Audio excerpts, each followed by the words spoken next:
Assalamualaikum warahmatullahi wabarakatuh. Kami dari kelompok 2 yang beranggotakan saya Widya Anindtias, Mbak Lailatul Isti'anah, Siska Dwi Fitriani, dan Alfian Hidayat akan menjelaskan tentang pengorganisasian dalam lembaga pendidikan Islam.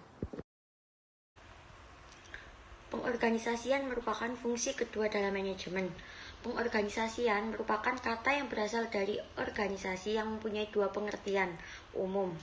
Pengertian pertama, organisasi merupakan lembaga atau kelompok fungsional seperti organisasi perusahaan atau rumah sakit. Pengertian kedua itu berkenaan dengan proses pengorganisasian yang merupakan suatu cara yang mana kegiatan organisasi itu dialokasikan dan ditugaskan di antara para anggotanya agar tujuan organisasi dapat tercapai dengan efisien. Pengertian organisasi menurut para ahli yang pertama adalah menurut Stoner, organisasi merupakan suatu pola-pola hubungan melalui orang-orang di bawahnya untuk memperoleh pengarahan dari manajer untuk mengejar tujuan bersama. Dalam pengorganisasian itu ada dua batasan, yaitu the organization sebagai kata benda dan organizing sebagai kata kerja yang merujuk pada serangkaian kegiatan yang dilakukan secara sistematis. Pengorganisasian merupakan proses penyusunan struktur organisasi dan pelaksanaan struktur tersebut, di mana kedua hal itu sesuai dengan tujuan organisasi, sumber daya yang dimiliki, dan lingkungan yang melingkupinya. Pengertian perorganisasian menurut Terry itu merupakan kegiatan dasar dari manajemen dilaksanakan untuk mengatur seluruh sumber yang dibutuhkan, termasuk unsur-unsur manusia, sehingga pekerjaan itu dapat diselesaikan diselesaikan dengan sukses dan efisien. Yang selanjutnya adalah prinsip-prinsip dalam pengorganisasian. Yang pertama adalah division of work. Tujuan daripada pembagian kerja adalah menghasilkan pekerjaan yang lebih baik dan lebih banyak dengan usaha yang sama. Yang kedua adalah authority and responsibility, atau hak memberi instruksi dan kekuasaan meminta kepatuhan. Responsibility atau tanggung jawab adalah tugas dan fungsi-fungsi yang harus dilakukan oleh seseorang pejabat dan agar dapat dilaksanakan, atau authority, wewenang yang harus diberikan kepadanya. Yang ketiga adalah disiplin. Hakikat daripada kepatuhan adalah disiplin, yakni melakukan apa yang sudah disetujui bersama antara pemimpin dengan para pekerja, baik persetujuan secara tertulis, lisan, maupun berupa peraturan-peraturan atau kebiasaan-kebiasaan. Yang keempat adalah unity of command. Untuk setiap kali tindakan, setiap pegawai harus menerima instruksi dari seorang atasan saja. Bila hal ini dilanggar, wewenang atau authority berarti dikurangi, disiplin terancam, keteraturan terganggu, dan stabilitas mengalami penurunan. Seseorang tidak akan melaksanakan instruksi yang sifatnya dualistis. Yang kelima adalah unity of direction. Prinsip ini dapat dijabarkan sebagai one head and one place for a group for activities having the same objects, yang merupakan persyaratan penting untuk kesatuan tindakan, koordinasi, dan kekuatan memfokuskan usaha. Prinsip yang keenam adalah subordination of individual interest to general interest. Dalam sebuah perusahaan, kepentingan seseorang pegawai itu tidak boleh di atas kepentingan perusahaan, bahwa kepentingan rumah tangga harus lebih dahulu daripada kepentingan anggota-anggotanya, dan bahwa kepentingan negara harus didahulukan daripada kepentingan warga negara dan kepentingan kelompok masyarakat. Yang ketujuh adalah remuneration of personnel. Gaji dari pegawai adalah harga dari layanan yang diberikan dan harus adil. Tingkat gaji itu dipengaruhi oleh biaya hidup, permintaan, dan penawaran tenaga kerja. Di samping itu, agar pemimpin memperhatikan kesejahteraan pegawai baik dalam pekerjaan maupun di luar pekerjaan. Yang kedelapan adalah centralization. Masalah sentralisasi atau desentralisasi adalah masalah pembagian kekuasaan. Pada suatu organisasi kecil, sentralisasi dapat diterapkan, akan tetapi pada organisasi besar harus menerapkan desentralisasi. Yang kesembilan adalah scalar chain. Scalar chain itu adalah rantai scalar, yaitu rantai daripada atasan yang bermula dari authority terakhir hingga pada tingkat terendah. Yang ke-10 adalah order. Untuk ketertiban ada formula khusus yang harus dipegang, yaitu suatu tempat untuk setiap orang dan setiap orang itu pada tempatnya masing-masing. Yang ke-11 adalah equity. Equity ini untuk merangsang pegawai melaksanakan tugasnya dengan kesungguhan dan kesetiaan. Mereka harus diperlakukan dengan ramah dan keadilan. Kombinasi dari keramah tamahan dan keadilan itu dapat menghasilkan equity. Yang ke-12 adalah stability of tenure of personnel.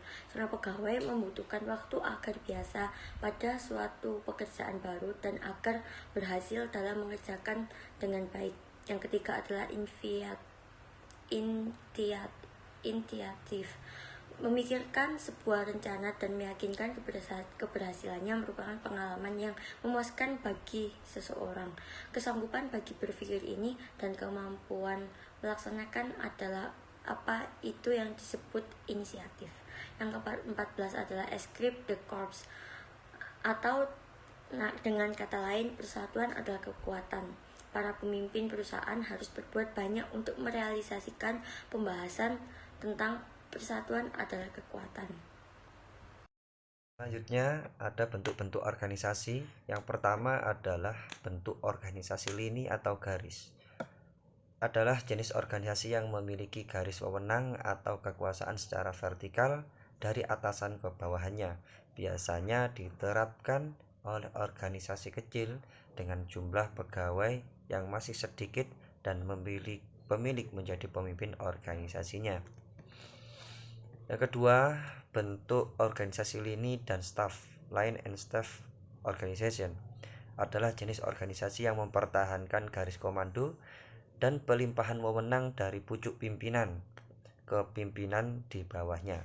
Pucuk pimpinan tetap memiliki wewenang untuk menentukan keputusan, kebijakan, serta merealisasikan. Sering diterapkan dalam organisasi besar dengan jumlah pegawai yang banyak. Yang selanjutnya, bentuk organisasi fungsional.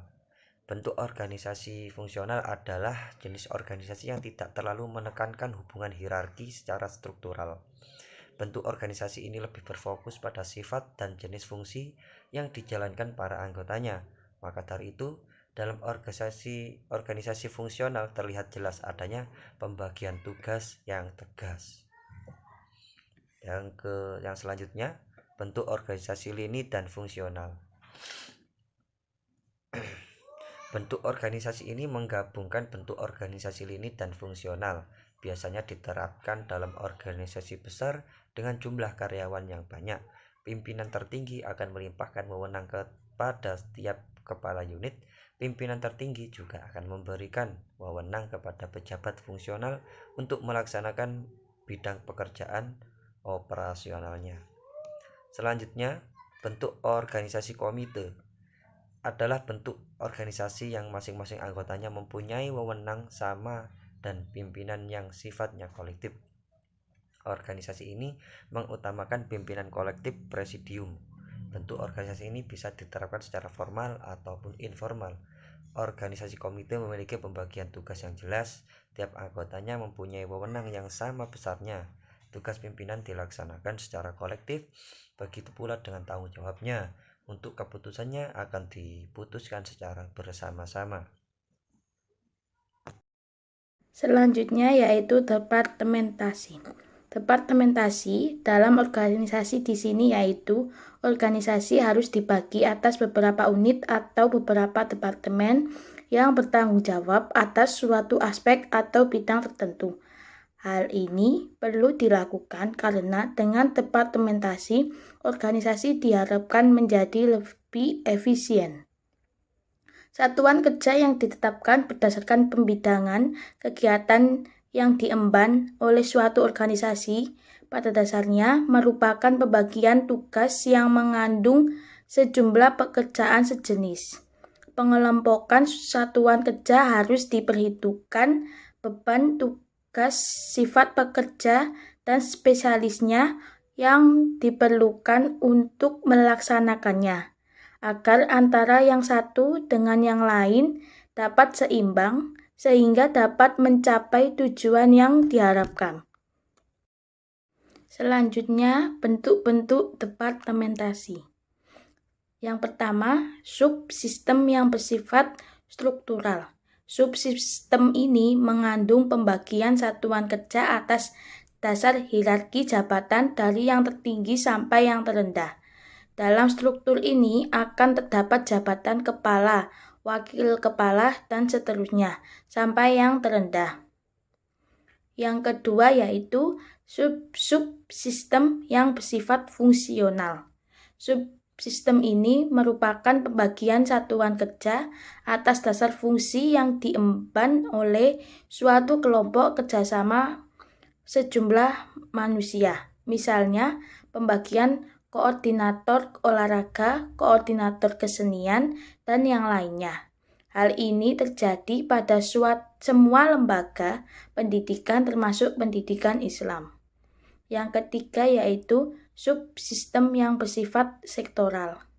Subsistem ini mengandung pembagian satuan kerja berdasarkan struktur organisasi yang terdapat dalam unit kerja di atasnya yang sejalan dari unit tertinggi sampai yang terendah. Misalnya pembagian dalam bentuk biro A, biro B, biro C, dan seterusnya. Selanjutnya yaitu sentralisasi dan desentralisasi. Yang pertama sentralisasi, yaitu suatu organisasi di mana tingkat pengambilan keputusan terpusat pada pemimpin. Hampir semua keputusan tergantung pada pemimpin organisasi.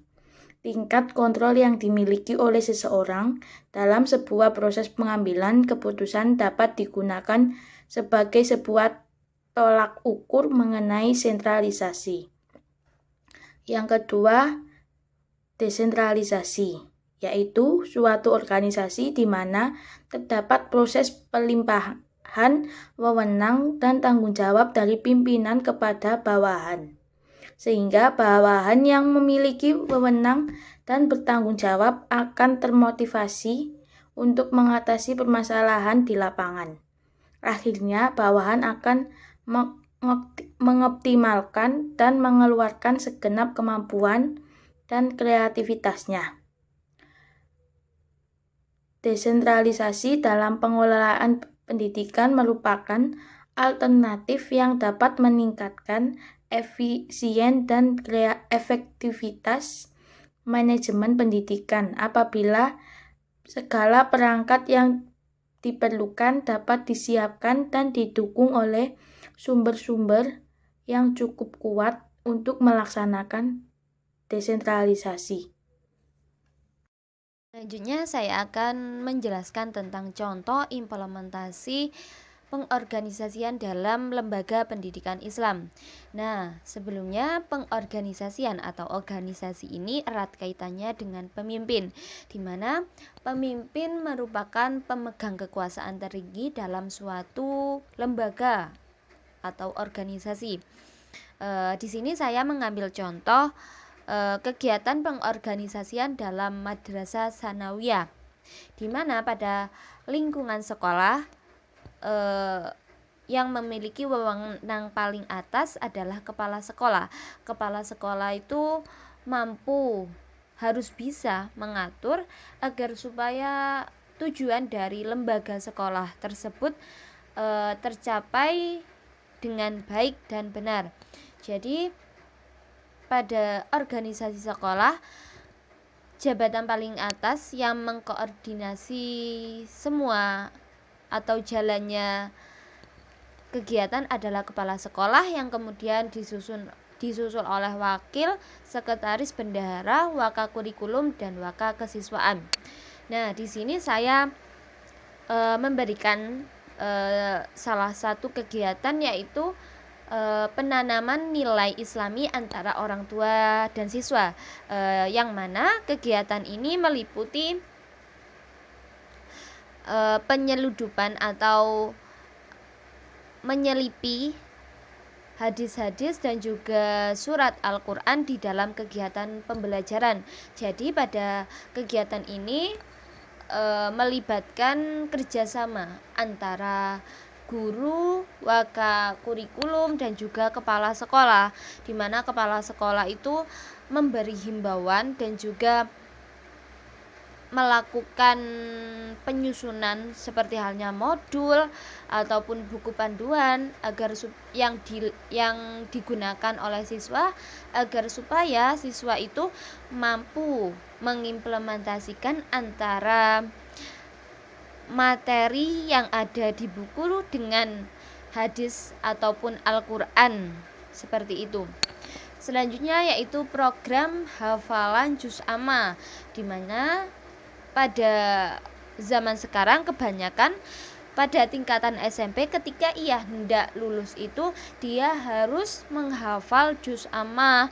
Nah, pada tahapan ini perlu adanya komunikasi antara kepala sekolah, waka kurikulum, siswa, dan juga orang tua. Jadi pada tahapan awal kepala sekolah memberi pengarahan terhadap guru ataupun wali kelas, yang kemudian disampaikan ketika ada kegiatan rapat bersama wali murid. Jadi dengan adanya kegiatan ini, siswa itu tidak hanya berpengetahuan tentang ilmu formal, akan tetapi siswa juga mengetahui kedalaman dalam ilmu Islam yang meliputi hadis dan juga Al-Quran. Nah, kegiatan selanjutnya yaitu seperti halnya sholat duha dan juga pembacaan istighosah setiap bulannya. Dalam kegiatan ini harus adanya kerjasama antara wali kelas dan juga wali murid, karena pada kegiatan pembacaan istighosah yang dilakukan 1 bulan sekali ini harus dilakukan bersama-sama antara guru, siswa, dan juga wali murid. Nah, jadi dengan adanya kegiatan ini organisasi itu sangat berperan penting dalam menjalankan tujuan atau visi misi dalam suatu lembaga sekolah. Dan kepala sekolah mempunyai kekuasaan tertinggi dan berhak untuk menentukan dan juga mengatur jalannya kegiatan seperti itu.